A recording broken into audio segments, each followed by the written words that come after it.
Бөө гэдэг юм ер нь өөрөө эхэлж ойлгосон байх шаардлагатай. Хүн. Тийм ээ? Тийм учраас яах вэ гэдэг. Энэ яаж үүсв?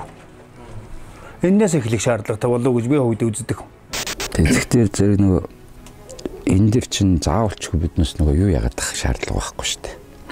Үнэн худлааг шүүдэг нь бид нар биш шүү дээ, тий. Тэгэхээр зэрэг нөгөө тэр одоо бөө болж байгаа хүн гэж бодъё л да, тий. Одоо би ч юм уу чи ч юм ингээ бөө болох тэр бөө гэдэг эрхэм чанар юу гэдгийг эхлээд ойлгох хэрэгтэй байхгүй. Одоо энэ манай бөө мөргөл дотор чинь бас их юунаас их бөө мөргөлөөс гайжууд одоо урсгал ихэд хаашаа одоо бас үнэн худал мэддэхгүй их олон болчихлоо шүү дээ жинхнээс бол одоо жишээ нь өвөг дээдс гэдэг нэг хэсэг бөө мөрглөг дэлгэрээд энэ 2000 оны сүүл дундаас эхлүүлээд хүмүүсийг 2010 оноос хойш хүмүүсийг өвөг дээдс чинь ингээд бөө мөргөл их шууруулаад давтгаад нь бөө болгосон. Тэгээд тэрэндээ хөдөлгөөд энэ агуу хүчтэй энэ агуу чадал энэ тэнгэр гэдэг юмнаас хүн төрлөختөнд өгсөн тэр суу хүч шүү дээ тий. Ийм байхын тулд тэрийг авсан дөнгөж авж байгаа байдаг юм аваад ингээд цааш нь явж байгаа нь алхмал зөв хийлтэй.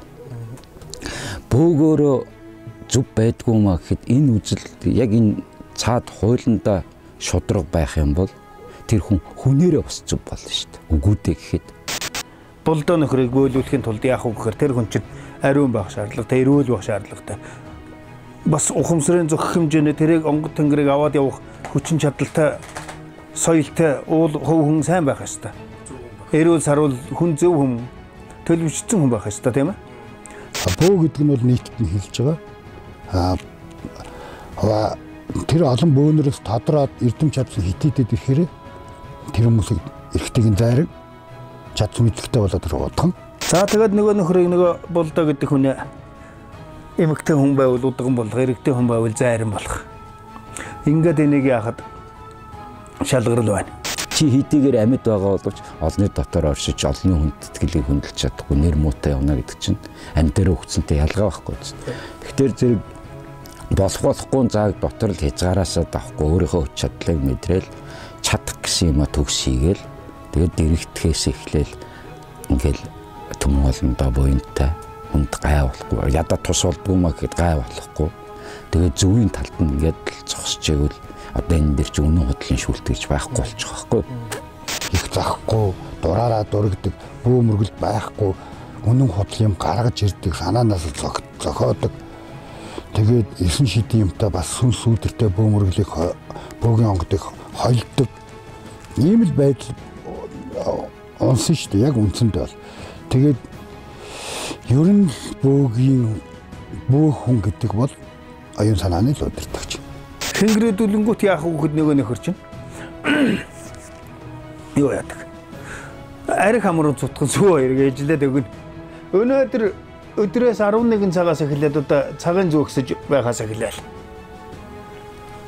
Өдөржин шөнжин бойлуулаад маргааш өглөө 11 2 3 4 цагийн үед уусан архиндаа тасардаг ч юм усан нүттэй цусан зүрхт амтан чинь эцдэг цуцдаг ядардаг ч юм биз. Ундаг. За нэг унаад авангууд нөгөө нөхөр чинь нөгөө чи унсан юм чинь сэргэн шүү дээ. Тэр чи эрүүл хүн байгаа залуу хүн байгаа.